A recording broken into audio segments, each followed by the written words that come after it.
Oh, this is bad. This is really bad. I'm in trouble.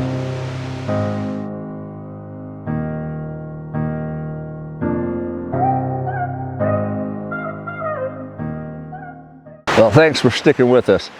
First, before we get into the story, let's figure out how we got to Middle Saint Vrain. A few years back, Matt and I camped on this very trail when a large bear wandered into camp and went straight for his ice chest. That trip left us with a story we will never forget. This time, I've come back alone, and with a trailer in tow. From the start, Middle Saint Vrain proves to be the most difficult trail I've ever attempted to pull a trailer across. Massive obstacles challenge every inch of clearance, and at one point, I watched the trailer teeter dangerously on the edge of rolling onto its side.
The trail throws another challenge my way. A deep water crossing. Hidden boulders strike the undercarriage with every move forward, each hit making me wonder if this might be the rock that finally ends the trip. And all of this happens within just 2 miles of the trailhead.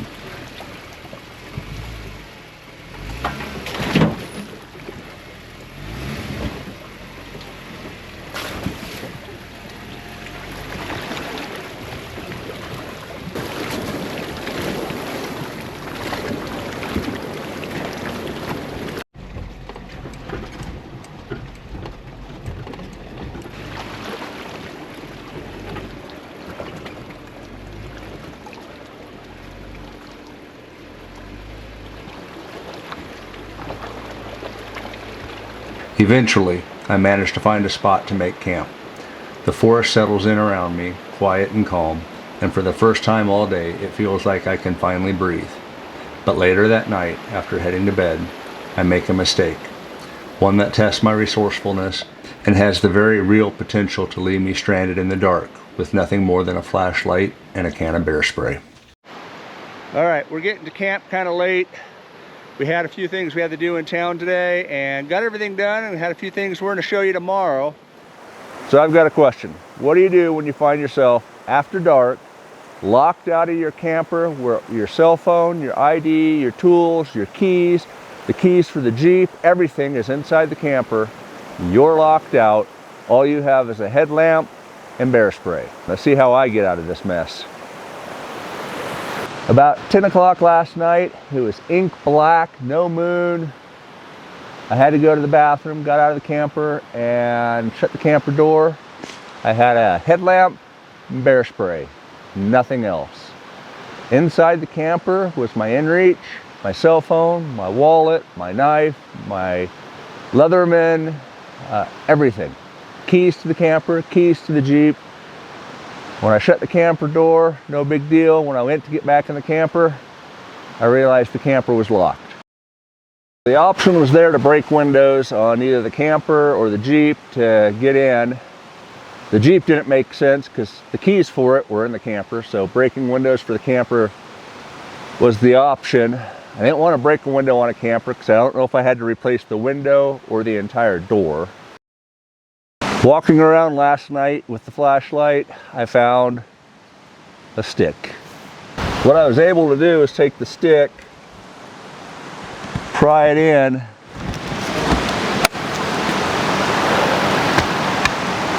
so the paddle works, the latch works, the lock is now broke. I still have a deadbolt to keep the camper locked. Crisis averted. A little bit of a challenge, but now we're gonna get back to the adventure. All right, so it's a little chilly this morning, so I'm gonna have some hot oatmeal.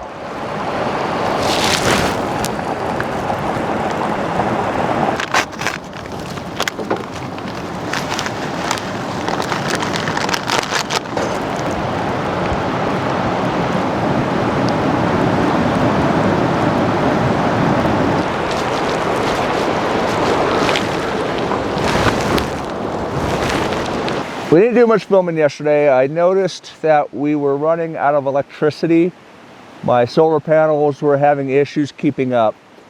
And I found a 100-watt solar panel on buy-sell trade that I picked up for 30 bucks. I stopped at a camper store to get a wire built to go from the solar panel down to the line solar generator. And then we did laundry, got groceries, and gas, got on the road, and we are here. All right, I have spent the morning getting some editing caught up and charging solar, so now I think I'm going to go on a little bit of a hike.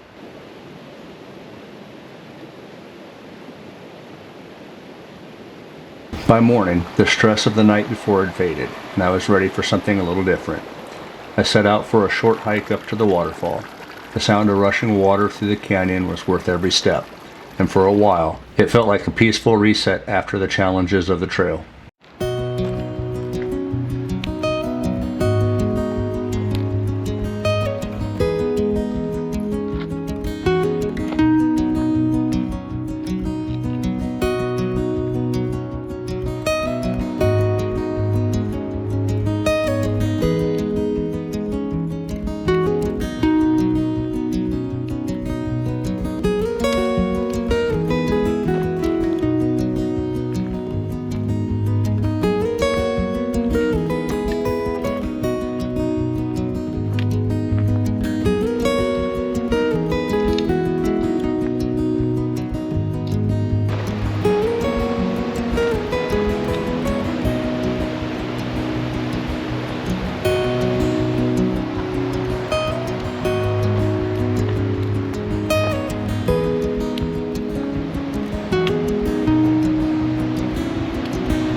A short little hike down should get us to the water.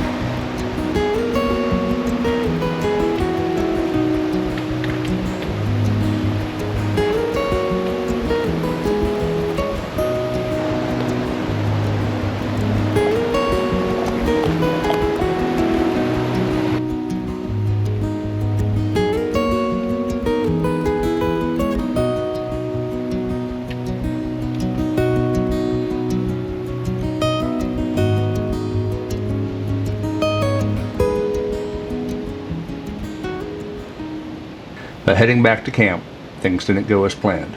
Somewhere along the way, I missed the water crossing that led directly to camp. Before I realized it, I was wandering up and down the riverbank trying to find my way across. For nearly 30 minutes I searched, flashlight not in hand this time, but still with that same uneasy feeling from the night before. Finally, I found a crossing, but it was nearly halfway between the trailhead and my camp.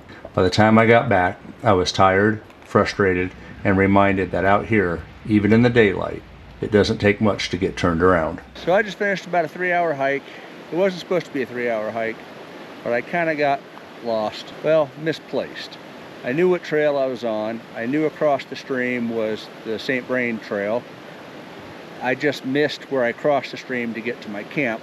So I ended up about half a mile, 3/4 of a mile downstream before I did some bushwhack and got across the stream got to the Saint Vrain trail, and then back up to the Jeep. I've come to recognize my limits on Middle Saint Vrain. Out here I've been beaten by the rocks, locked out of my own camp, and even lost while hiking. And although I've only managed to see a small portion of this trail, it's clear at this time Middle Saint Vrain is one, keeping its secrets hidden from me. But rest assured, I'm not giving up. I'll be back, better equipped, more prepared, and ready to take on the full length of the trail.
Another call waits, one that I've carried with me for years. The call to explore the site of a military jet crash. That's the trail ahead, and it's one I can no longer ignore. Join me next week for the final trail of this 3-week solo Colorado adventure series. Thanks for watching. Thanks for subscribing. You have yourself a blessed day. And remember, life's an adventure. Go live it.